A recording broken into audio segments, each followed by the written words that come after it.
¿Cómo están? Mi nombre es Desiree López de Maturana, educadora de párvulos de la Universidad de La Serena, Chile. La verdad es que como educadora de párvulos me ha tocado trabajar largos años de mi vida en la implementación y también en la discusión de políticas públicas relacionadas con la educación parvularia y la educación en general, pero también con todos aquellos aspectos que tienen que ver con los derechos de los niños y cómo el Estado debe hacerse garante de ellos. Hoy día en Chile estamos en un momento crucial. Estamos a puertas de la votación de una ley de sala cuna universal. Si bien es un hecho particular que apunta a una política de Estado en nuestro país, lo que quiero trabajar en esta charla es precisamente ver cómo un derecho muchas veces se puede confundir con un beneficio, teniendo propósitos totalmente diferentes.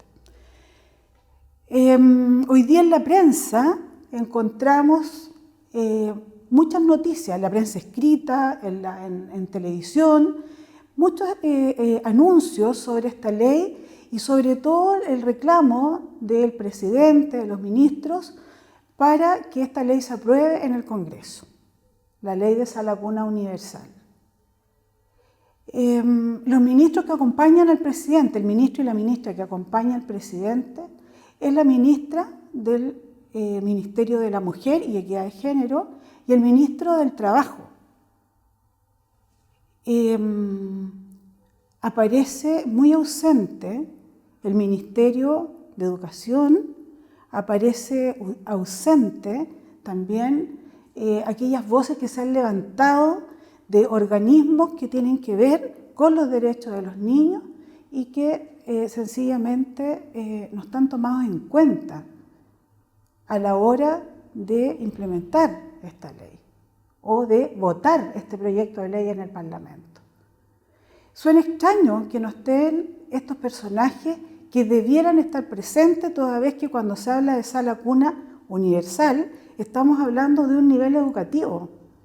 Estamos hablando del primer peldaño del sistema educacional chileno que ha sido reconocido por ley también en la reforma recién pasada. Bien, el ministro del Trabajo señala que con la aprobación de esta ley, 233.000 mujeres podrían integrarse al mundo laboral.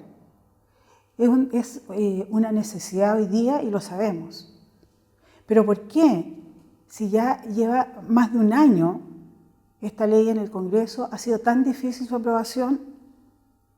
Creo que esto amerita definitivamente un análisis más profundo a la luz de la Convención de los Derechos del Niño. Y a eso también los quiero invitar. Creo que aquí hay organismos que están señalando lo que acabo de decir. Está UNICEF, OMEP, están otras organizaciones gremiales también que participan de lo mismo y creo que ahí es donde está el problema. Creo que también es importante que nos sumemos como ciudadanos críticos ante una política pública que nos afecta directamente y también afecta a nuestros niños y a nuestras niñas. Tenemos que incidir políticamente como ciudadanos. Creo que es una carencia que tenemos y que las políticas públicas muchas veces se implementan y pasan por el lado, sin embargo nos afectan directamente. El 20 de noviembre próximo se celebran 30 años de la Convención de los Derechos del Niño, donde los 4 ejes fundamentales de esta convención es la no discriminación, el bien superior del niño, el derecho a la protección, al cuidado y también a la participación. Se han generado 10 derechos fundamentales que tenemos que respetar: el derecho a jugar, a la alimentación, a tener hogar, la salud, a la educación, a la vida, a tener una familia, a tener una nacionalidad, a la igualdad, a opinar y a no trabajar.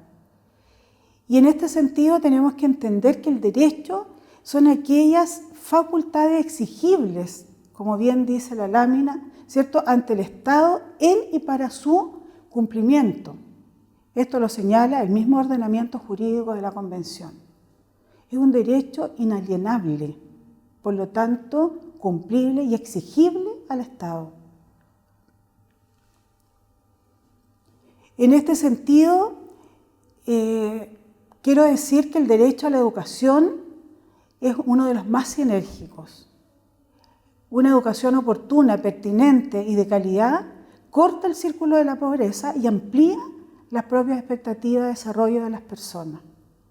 Es la única forma que sea efectivo todos aquellos derechos civiles, culturales, económicos, sociales y políticos que tengan que ver con el desarrollo de la persona también y de la sociedad. Es, por lo tanto, un requisito previo para la democratización y para la total participación de la vida ciudadana. No es menor que estemos en un punto donde se está confundiendo el beneficio para 233.000 mujeres, que es muy loable, pero que no se esté tomando en consideración este derecho que corresponde a los niños y de los cuales ellos son legítimos titulares. También la Convención acuerda que en todos los países, o que no tenemos que perder de vista, que en todos los países del mundo hay niños y niñas que viven en condiciones difíciles. Eso lo tenemos claro, están alrededor nuestro, podemos estar en una situación de vulnerabilidad en cualquier momento. En todos los países del mundo está esta realidad, no se desconoce y entendemos, por cierto, frente a esa misma situación, que van a haber muchas exigencias y demandas sociales que vamos a tener que resolver como países. Lo tenemos que hacer sin perder de vista los derechos básicos y fundamentales de las personas. Entonces también se debe respetar y tener en cuenta las condiciones y los valores culturales de cada pueblo. Todo esto está consignado en esta convención y también, por lo mismo, reconocer la importancia de la cooperación internacional para el mejoramiento de estas condiciones. En este sentido, cuando hablamos de la Convención de los Derechos del Niño, estamos hablando de una convención en la que han participado 192 países que han adscrito a ser garantes de los derechos de los niños y las niñas y de los derechos humanos. Bueno, vamos a ver algunos acuerdos a los que se ha llegado y que han sido consignados en esta convención. Se entiende por niño todo ser humano menor de 18 años de edad, salvo que en virtud de la ley que le sea aplicable la haya alcanzado antes. Por ejemplo, también se ha discutido si los niños y las niñas de 14 años, por ejemplo, pueden ser imputables ante la ley frente a delitos que han cometido, por ejemplo. Que se respetarán y aplicarán los derechos de la Convención sin distinción alguna. Y hago este énfasis porque creo que es el foco de lo que tenemos que discutir en esta presentación. Garantizar que el niño y la niña se vea protegido o protegida contra toda forma de discriminación o castigo por causa de la condición, las actividades, opiniones expresadas o las creencias de sus padres o sus tutores o de cualquiera de sus familiares. Y que en todas las medidas concernientes a los niños que tomen las instituciones públicas o privadas de bienestar social, los tribunales, las autoridades administrativas o los órganos legislativos, tengan una consideración primordial a que se atenderá el interés superior del niño. Y en este sentido, entonces, me parece que podemos encontrar alguna incongruencia cuando hablamos de la Sala Cuna Universal. El título apunta a la accesibilidad a la educación, desde el principio, desde el comienzo, desde antes de cumplir el primer año de vida. Cuando hablamos de Sala Cuna estamos hablando de un nivel educativo que parte una vez que termina el prenatal hasta los 2 años. O sea, podemos recibir, ¿cierto?, en una sala cuna a un niño y una niña de 3 meses, de 6 meses y hasta los 2 años de edad. Pero en esta ley que abre el acceso universal a la sala cuna, al final nos encontramos con una medida que apunta a un beneficio que se aleja de este anuncio y termina vulnerando esa educación que se entiende que es laica, gratuita, de calidad, en favor de responder a otras demandas sociales que no podemos decir que no son importantes. Son igualmente importantes, porque son relacionadas fundamentalmente con la esfera laboral de quienes tienen el cuidado de estos niños y de las niñas. Y por supuesto, en general, mujeres. El 42% de los hogares en Chile, y me atrevo a decir que en Latinoamérica, son hogares cuya jefatura de hogar es femenina, es única, es monoparental y por lo general son las mujeres las que están a cargo de los niños y las niñas. Entonces, cuando hablamos de esta demanda social y esta relación con la esfera laboral, también nos podríamos preguntar por qué está esa amenaza permanente a las mujeres de perder el trabajo o que tenemos que cuidarle a los niños de alguna manera, cualquiera sea, independiente de que no estemos resguardando la educación. Porque cuando hablamos de una sala cuna universal estamos hablando de resolver el problema a las mujeres, pero estamos resolviendo el problema al empleador o a la empleadora, ¿cierto? Que en definitiva necesita a esa mujer trabajando una cantidad de horas y un determinado tiempo y por lo tanto tenemos que asegurar que los niños y las niñas no sean un impedimento para que pueda asistir al trabajo, para que no falte y por supuesto ojalá para que pueda cumplir las horas laborales y ojalá un poco más.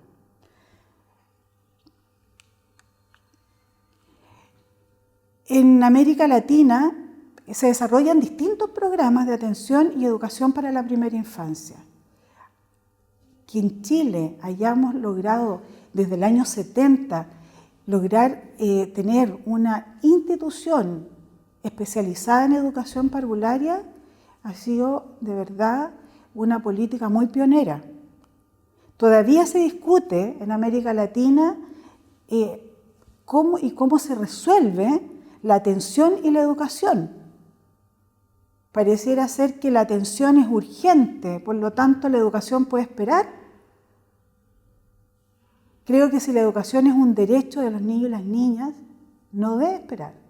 Tenemos también que buscar la forma y lograr encontrar los modos en que la educación y la atención y los cuidados tengan la misma urgencia. En este sentido, hemos visto que precisamente por ese nudo social que existe en las distintas políticas que se han desarrollado en los países de la región, hemos terminado perdiendo el tejido social. Se han ido reproduciendo y consolidando las desigualdades socioeconómicas y territoriales que los gobiernos ya no son capaces de abordar. Hay una desigualdad y una injusticia y una exclusión social. Eso lo hemos visto también en nuestro país.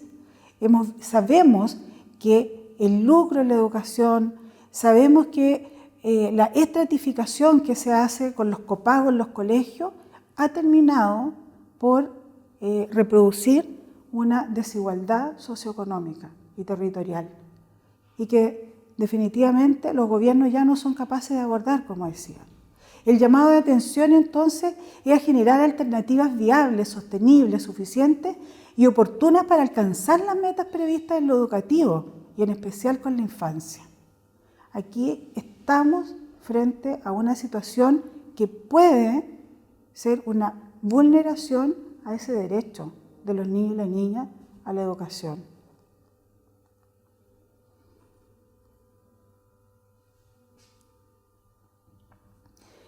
En esta lámina vemos también aquí que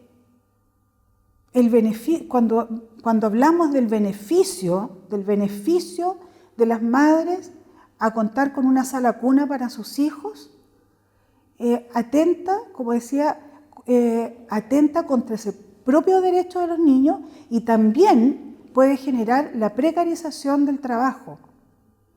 Esto se ha abordado en distintos gobiernos de distintas formas. Existe la falta de oportunidades de acceso a la educación parvularia y eso es real. Hoy día, 3 de cada 10 niños pueden acceder a una sala cuna. 3 de cada 10 niños. Después de grandes metas que se han instalado en Chile, tanto entre el 2006 y el 2010, el 2014 al 2018, que fueron específicamente y con recursos para ampliar cobertura, que es absolutamente necesario, pero se pone como punto central la ampliación de cobertura con calidad, lo que lleva asociado la capacitación, la formación de profesionales y técnicos y técnicas para desarrollar la tarea educativa. Pero es asegurar una educación de calidad y pensada y a la medida de los niños y las niñas. En el año 2000, entre el 2006 y el 2010, también se crea el Chile Crece Contigo, ¿ya? Que es la ley 20.379, que, entre otras cosas, permite abordar sistémicamente la realidad social y cultural y educativa de los niños y las niñas y su familia, y en general su comunidad. Con el Chile Crece Contigo pone también a los niños y los releva como titulares de las garantías que les corresponden y todas aquellas garantías fundamentales y hace que éstas sean garantizadas también por el Estado. Pero todavía estamos con una deuda y en ese sentido se entiende la urgencia y también la posibilidad de generar esta ley de sala cuna universal. El problema es que la sala cuna universal no está resolviendo ni respondiendo a los requerimientos del derecho a la educación de los niños. Y es ahí donde está el problema, porque desde el punto de vista social se entiende la necesidad de acceso de las mujeres a la vida laboral y además que hay un sesgo sexista en esto, independiente de que las mujeres, ¿cierto?, sean en un 42% las que crían a los hijos y a las hijas, también hay una forma, un sesgo de que son solo las mujeres las que tienen que ver con la educación de los hijos y la crianza. En esta lámina hay una muestra de algunos de los 1021 jardines infantiles que se construyeron en el periodo 2014-2018, que todavía están algunos en proceso de construcción, a lo largo de todo Chile y con un alto estándar, porque fue pensado y estos jardines están construidos a escala de los niños y las niñas. Por lo tanto, hubo una inversión importante que ojalá pudiera mantenerse y no perderse en el tiempo para efectivamente responder a esa demanda nacional. En síntesis, entonces, diremos que la implementación y la ejecución de las políticas, planes y programas relacionados con la educación tiene que enfocarse en un paradigma de derecho y no de necesidad. Porque cuando se enfoca en un paradigma de necesidad, al Estado solo le cabe un rol de asistencia en materia de primera infancia. Y decir también que cuando el derecho queda subsumido a un beneficio, el beneficio no es exigible ni tampoco es absolutamente cumplible. Entonces, puede ser una situación que complique más el panorama. Hacer la diferencia entonces entre derecho y beneficio es una obligación ética de todos y todas, más aún cuando se trata de la infancia. Muchas gracias.